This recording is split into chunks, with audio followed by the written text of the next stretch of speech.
Hello, I'm Mark Hancock, and my talk today is called Say It to Hear It. You can see this logo behind me. It's a form of Venn diagram, two overlapping circles. The blue circle represents pronunciation, and the red circle represents listening, and the white area is the overlap of those two things. And that's what I want to talk about today. It's the overlap between pronunciation and listening.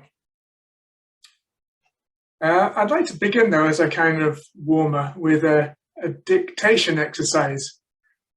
I'd like you to actually write down what I say. I'm going to say 5 very short sentences or phrases, no longer than 4 words each. And just write them down, please. So number 1, give him a hug. Give him a hug. Number 2, done us a favor. Done us a favor. Number 3, get a receipt. Get a receipt. Number 4, gave him a name. Gave him a name. 5, send his address. Send his address.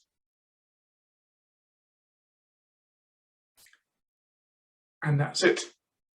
So I wonder what you wrote. I'm thinking that you probably wrote either A or B from the chart behind me here.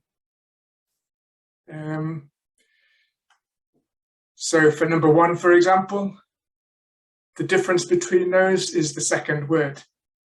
In A, him, and in B, them. But the thing is, in fast speech, they may sound identical because the H of him may be dropped and the TH of them may be dropped. And the vowel sound may sound pretty much the same because in both cases they're unstressed. So it may be impossible to hear the difference between those. They become, in effect, phrasal homophones.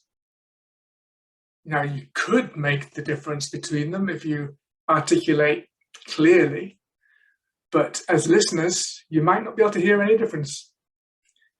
And same goes for number 2, where the second word, you've got as in A, us in B. They may sound identical because the vowel sound in both cases can be reduced to the weak vowel schwa.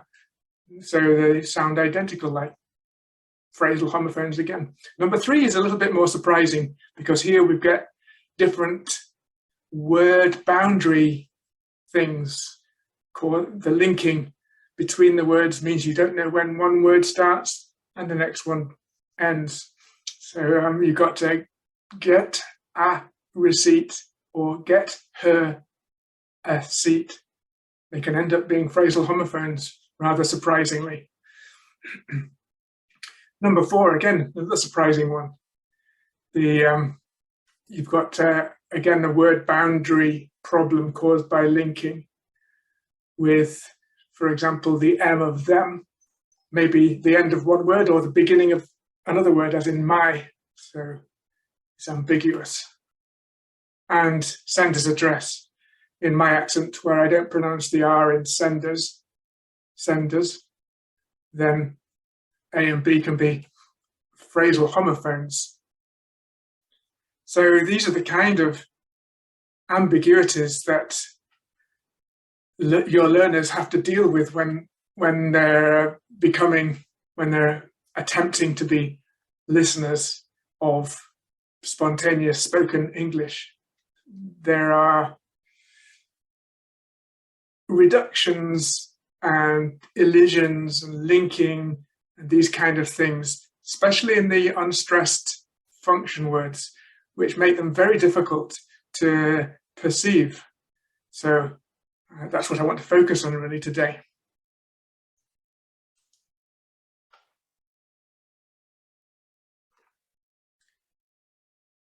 So as you can see from this dictation activity, which I call trictation because of there being two possibilities of correct answer.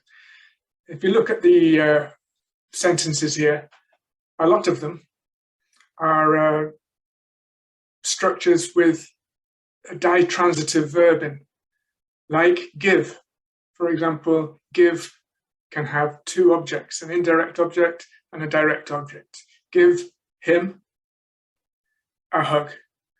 And I'd like to focus on this ditransitive structure for the examples in the session today. So let's look at give him a hug. You've got, as I say, you've got the main verb give, and then a function word,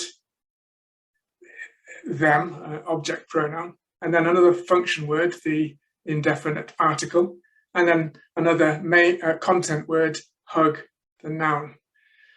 Typically, content words like give and hug get their full value in speech. They're stressed, whereas the function words like them and hug tend to be unstressed. So you get this kind of pattern: da da da da, give them a hug, da da da da, give them a hug, da da da da, da da da da.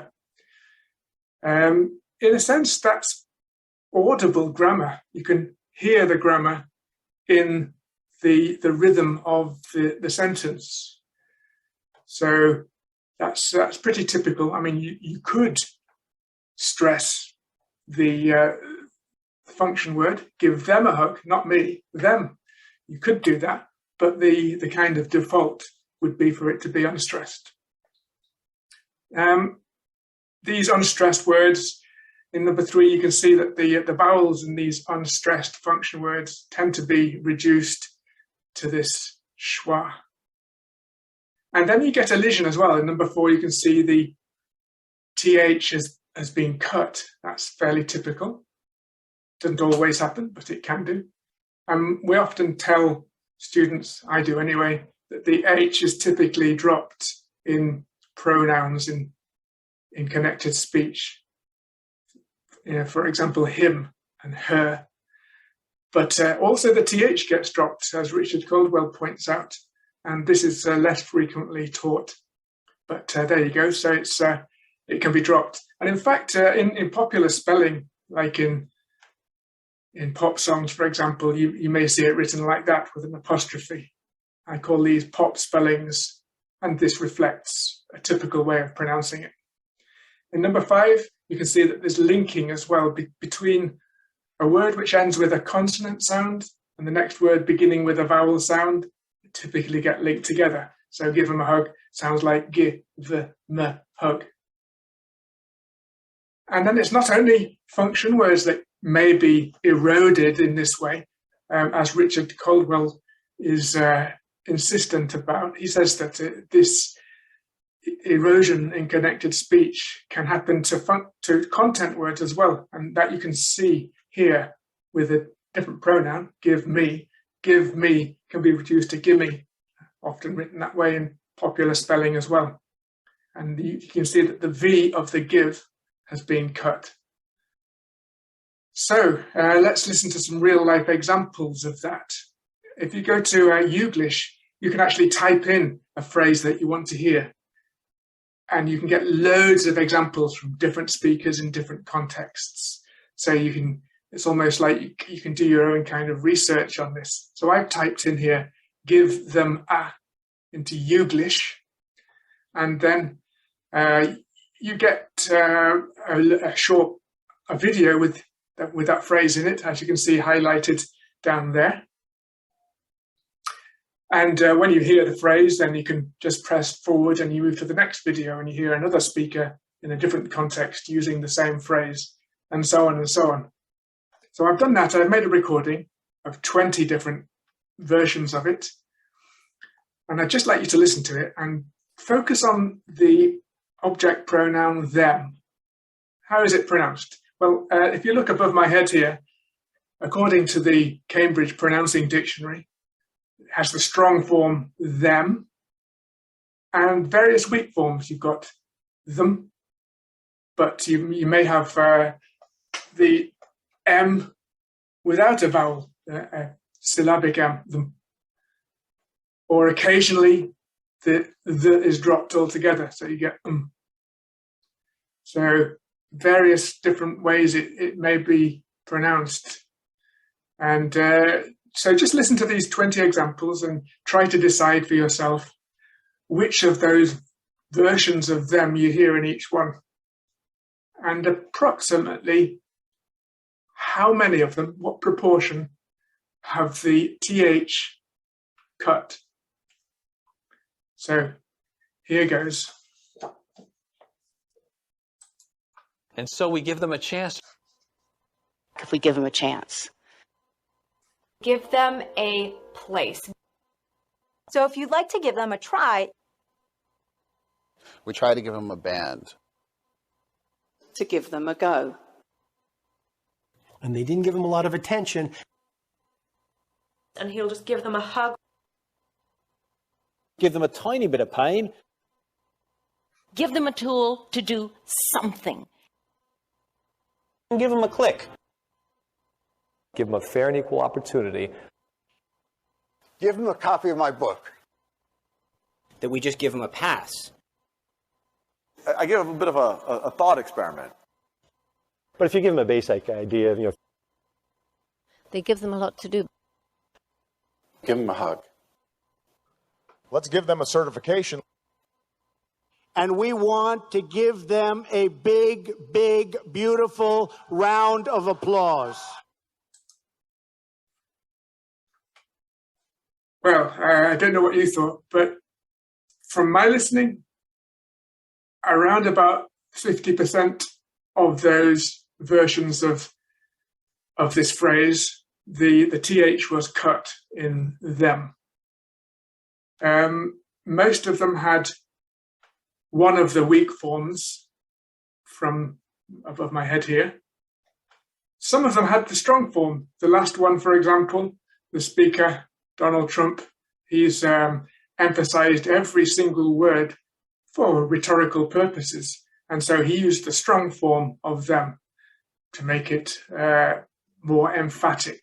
So you can always do that. It's always possible to use strong forms. And if you really want to be absolutely clear about something, that's a good strategy. But yeah, I would say about half of them had what the dictionary above me is calling the occasional form.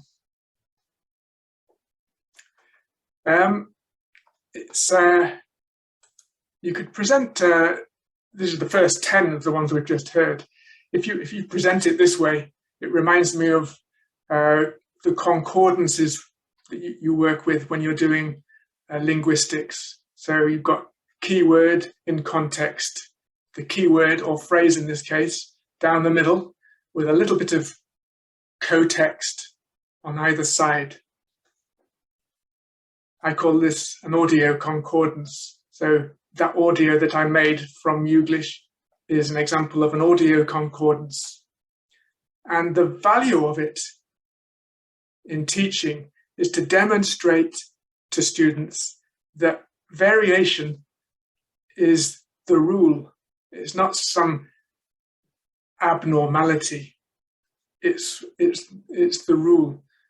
And it gives them a little bit of experience in hearing the different ways that this phrase may turn out in connected speech. So you're helping to create a mental trace, as John Field calls it, a mental trace of the sounds, and the possible parameters of variation of the sounds for this phrase.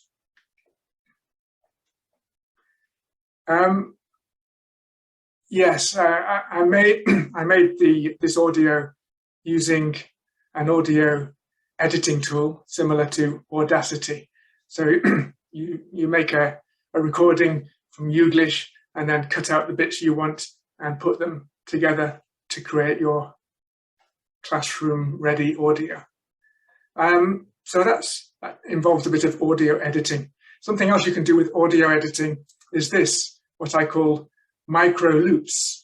It's a little bit like a drill for the ears. Here's an example from the sentences we've just been listening to.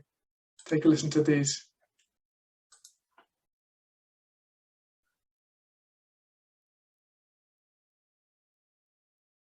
Give him a click. Give him a click. Give him a click. Give him a click. Give him a click. Give him a click. Give him a hug. Give him a hug. Give him a hug. Give him a hug. Give him a hug. Give him a hug. Give him a chance. Give him a chance. Give him a chance. Give him a chance. Give him a chance. Give him a chance. Yeah, interesting. When you hear them all together, you notice things that you didn't notice if you just listened once. For example, in the second one there, just listening now, it seems to me that the V of give is also cut. Give him a hug, give him a hug. What I did was I made 6 copies of the phrase. The ones that the beginning and the end were the full speed, and I made some slowed down versions in between in order you'd be able to hear more clearly these versions of the phrase. So those, I call those micro loops. It makes it strange when you hear it more than once in quick succession that way. It really focuses the student's attention on the sound itself rather than what they expect to hear, what they actually hear. Richard Caldwell calls it the sound substance. I think this micro loop strategy helps to focus on the sound substance. Okay, so here's my Venn diagram with the blue circle being pronunciation and the red circle being listening. The white area there is the intersection of both pronunciation and listening. And what's in there? Well, I think the most important thing is probably connected speech. So I'd just like to introduce the kind of thing I'm talking about when I talk about connected speech. In 6 parts: linking, linking with R, assimilation, fusion, elision, and weak forms. So starting with linking. This is linking of consonant to vowel. So for example, linked in sounds like LinkedIn. That's an example of linking where the t at the end of linked seems to sound as if it's at the beginning of the preposition in, LinkedIn. Here are some phrasal homophones that you have to solve. Let's say the first one here, fine dancers.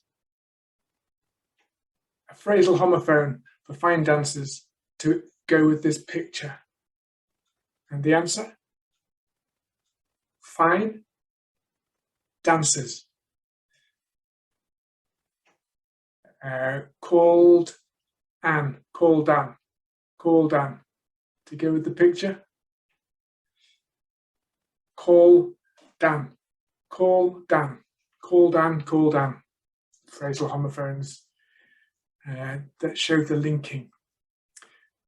Great eyes, great eyes, great eyes. Grey ties, four grey ties, grey ties.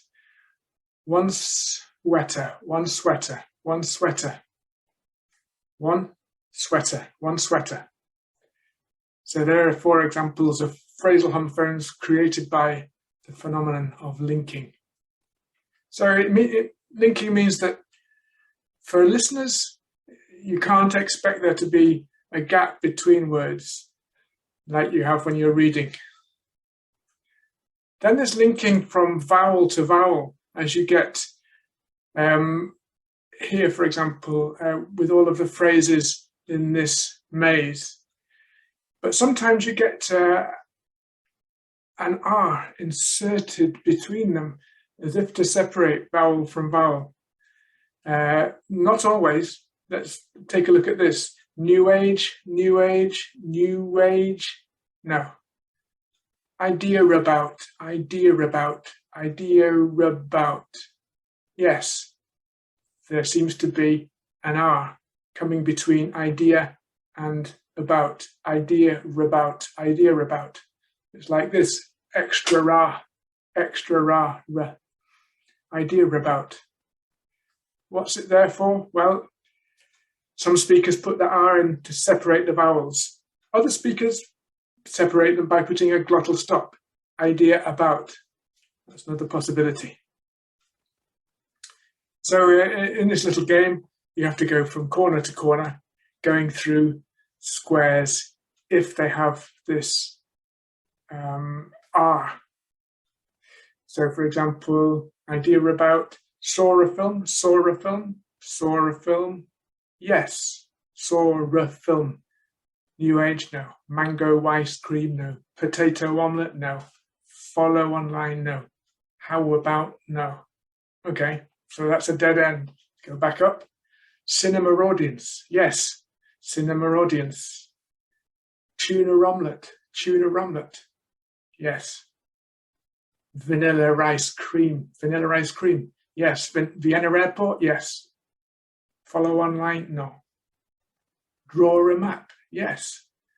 Pizza oven, yes. No idea, no. Pizza oven. Raw eggs, raw eggs, raw eggs. Piano app, no. Law against, yes. Pasta eating, yeah. Idea of England, yeah. Visa office, media interview, finished. Now, once you've got your students to try doing that, then you can ask them to find the pattern. And the pattern here is quite simple to express in terms of spelling, actually. When the first word ends with an A or an AW, then you have the linking R.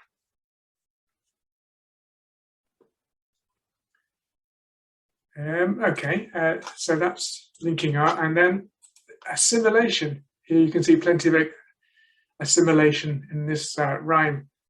White cat, black cat, what a very fat cat, good pet, bad pet, got a very mad pet. White cat, black cat, what a very fat cat, good pet, bad pet, got a very mad pet. What you can see here is that you've got the linking here between 2 consonants, and the blue consonant at the end of the word before changes to be more like, to assimilate to the one in red. Blue copies red. That's why I've called them copycat consonants. So that's assimilation. Then we have fusion. This is when you have one word ending with a D or a T, and the next word beginning with a Y. They tend to join together like this. Did you, don't you, like that. And you have some pop spellings like this, which reflect this phenomenon. What do you say? For what do you say? So that reflects fusion. Here are 5 sentences which contain phrasal homophones in the badly filled gaps, let's call them that. Have you made your sandwiches yet? What's that? Have you made your sandwiches yet? Answer, made your. I passed you on the street today. Passed you.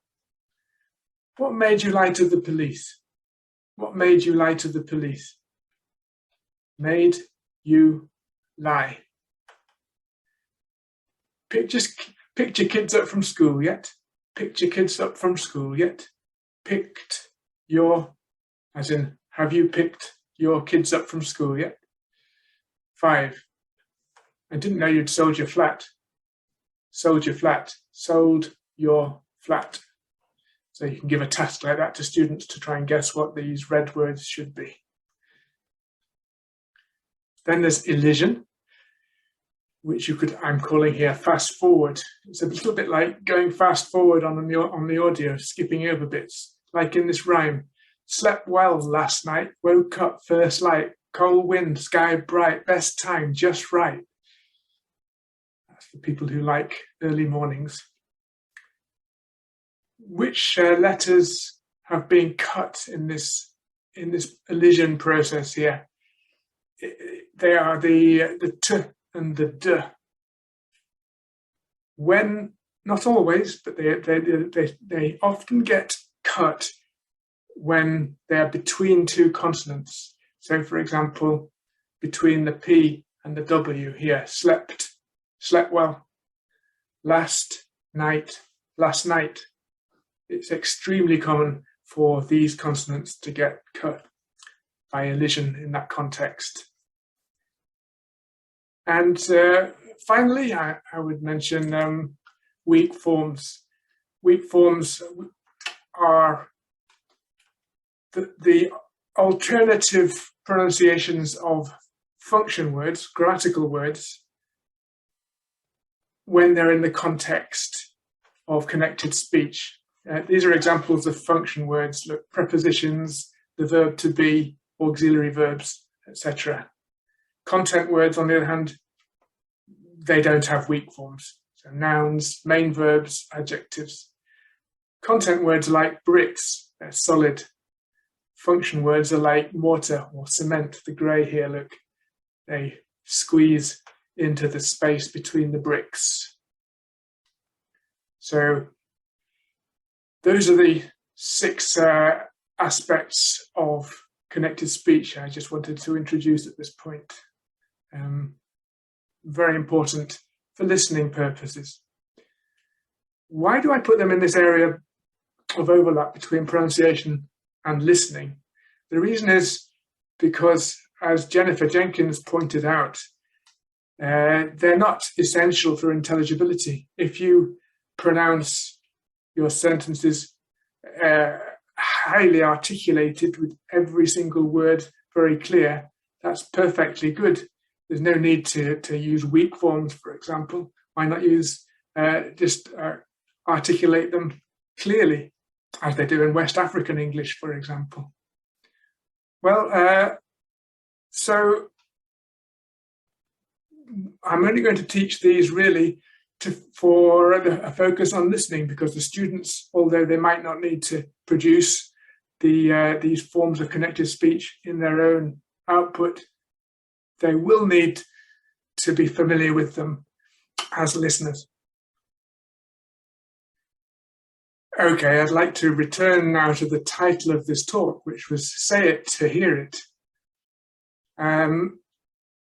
This title implies that sometimes we want our students to produce something, but in order that they be able to perceive it better, which is something I've often felt is the case, where students, when they finally are able to say it, then they're better able to perceive it.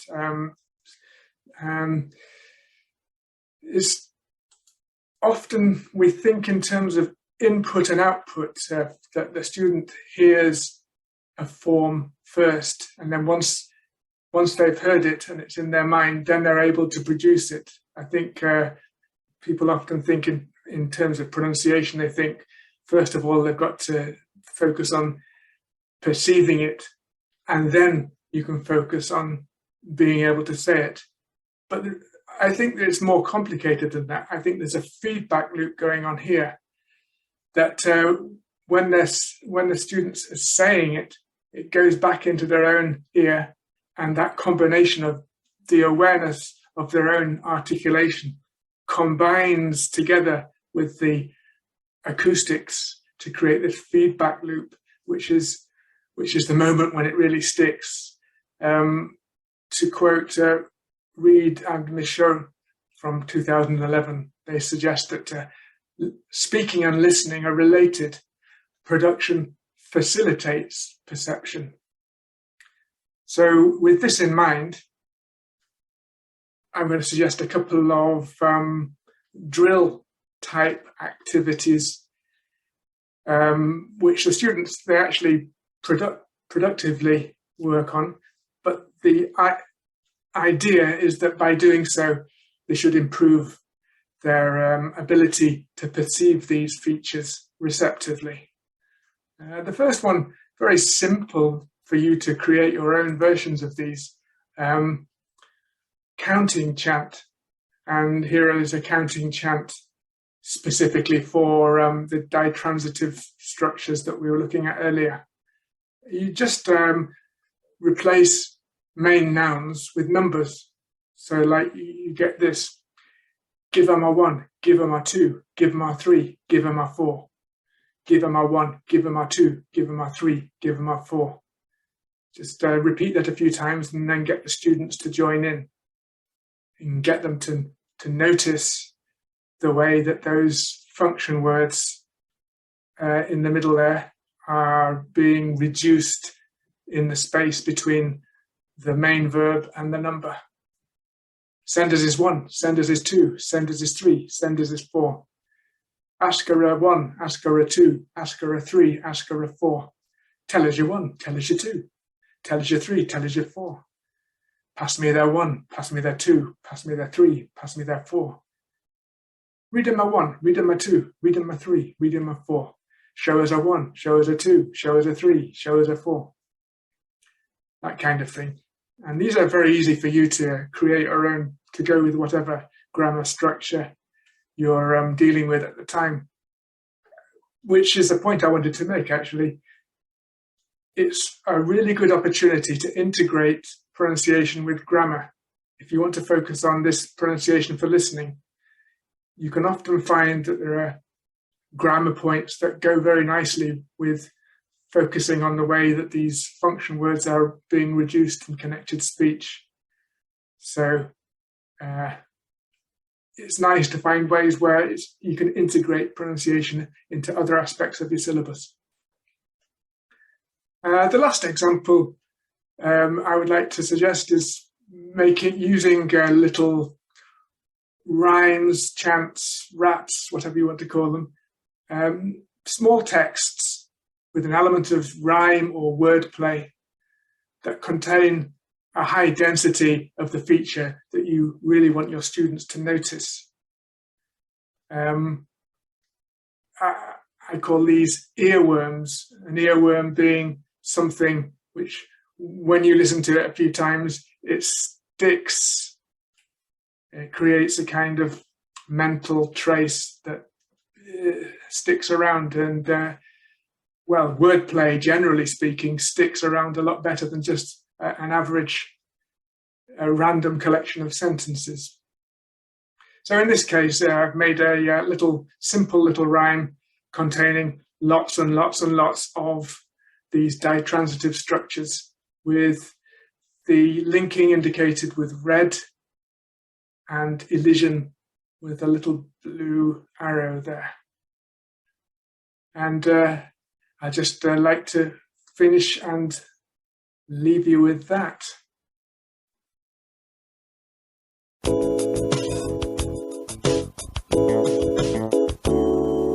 Give them a hug, give them your love. Give them a hug, give them your love. Send her a gift, give him a lift. Send her a gift, give him a lift. Make her a cake, give him a break. Make her a cake, give him a break. Send us a link, buy us a drink. Send us a link, buy us a drink. Send him a text, give him my best. Send him a text, give him my best. Give me a call, and love to you all. Give me a call, and love to you all.